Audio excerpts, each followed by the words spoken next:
देखो ये एक अलग प्रकार का क्वेश्चन है।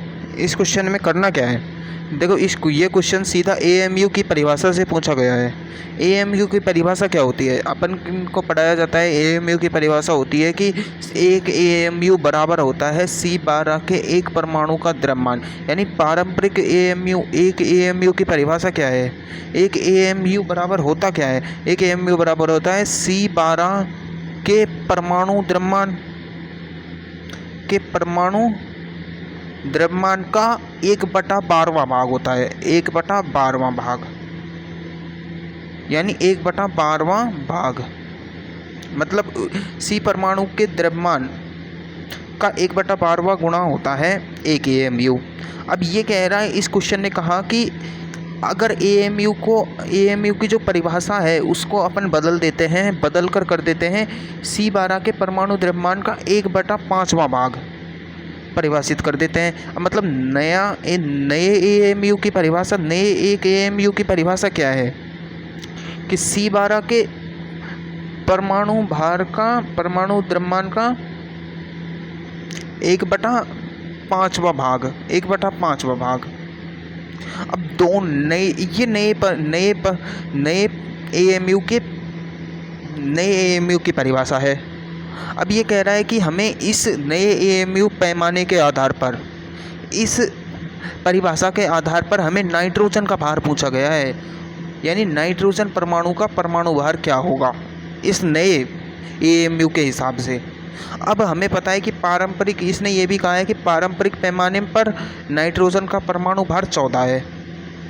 अब देखो एक एएमयू है, एक एएमयू के पारंपरिक परिभाषा के अनुसार C12 के परमाणु द्रव्यमान का 1/12वां भाग होता है। ठीक है, अब 1/12वां भाग होता है। अब नए एएमयू की परिभाषा के अनुसार एक C12 के परमाणु भार का 1/5वां भाग है। तो इस नए एएमयू की परिभाषा के आधार पर नाइट्रोजन का भार निकालना है परमाणु, हमें नाइट्रोजन का परमाणु द्रव्यमान निकालना है। अब नाइट्रोजन का परमाणु द्रव्यमान निकालने के लिए पहले तो इन दोनों में अंतर क्या है, इन दोनों में हमें अंतर निकालना है। अंतर है क्या आखिर अब देखते हैं कि नए एएमयू के पैमाने और पुराने एएमयू के पैमाने में अंतर क्या है। तो अंतर देखते हैं, तो ये है पुराना 1 एएमयू बटे नया 1 एएमयू बराबर होगा C12 के परमाणु का द्रव्यमान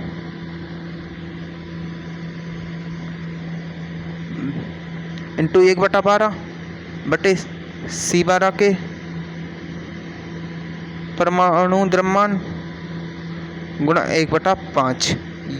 इससे ये कट जाएगा 1/12 इंटू 5/1 बराबर। अब इनमें अंतर क्या आया, अंतर आया 5/12 का। यानी नए पैमाने व पुराने पैमाने में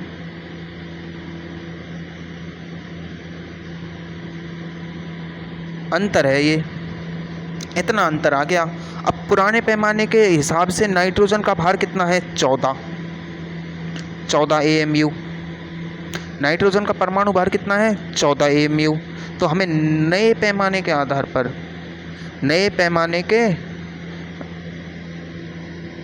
पर निकालना है।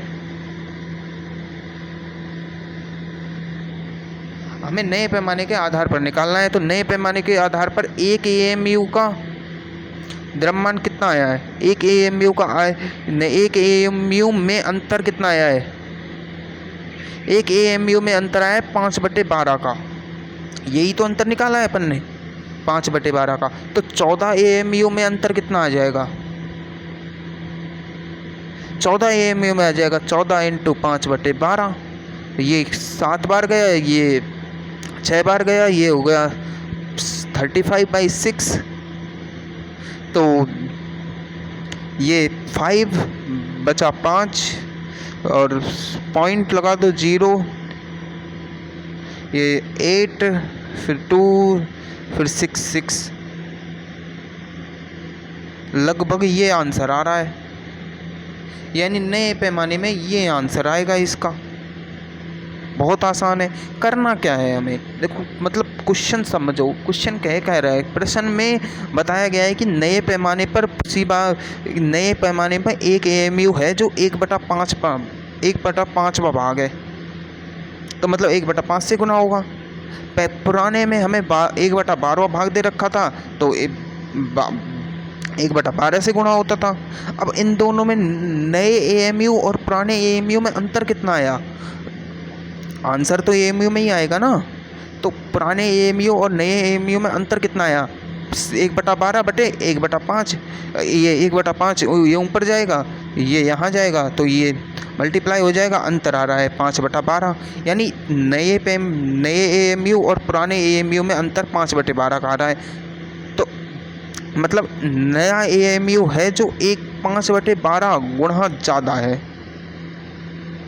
5/12 गुना ही तो है पुराने एएमयू का। तो नाइट्रोजन के एक एएमयू है में अंतर है 5/12 का, तो नाइट्रोजन के 14 एएमयू में कितना का अंतर आ जाएगा, 14 गुना 5/12।